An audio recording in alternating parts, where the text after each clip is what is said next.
Welcome to Penrose Learning, where we make understanding easy. You start by validating prerequisites. Confirm the carrier supports eSIM and that your device is unlocked and updated.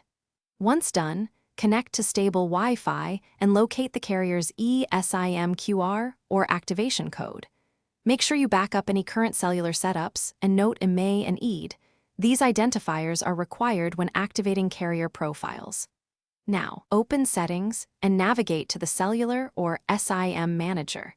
This is where you'll proceed to activation by scanning the QR or entering the activation code under Add Cellular Plan. This starts the carrier handshake.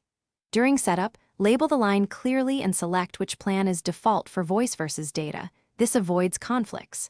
Make sure to toggle data roaming if required by your plan.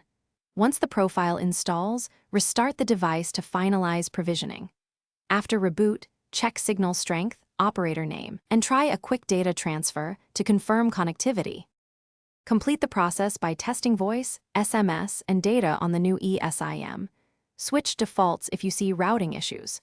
If activation fails, reset network settings and attempt the QR or manual code again.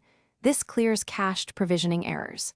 If you still cannot add the eSIM, contact your carrier and provide IMEI, EID, and exact timestamps of failed attempts so they can check provisioning logs. One key tip: verify the QR wasn't already used or expired, because carriers often limit reuse and expiration causes silent failures.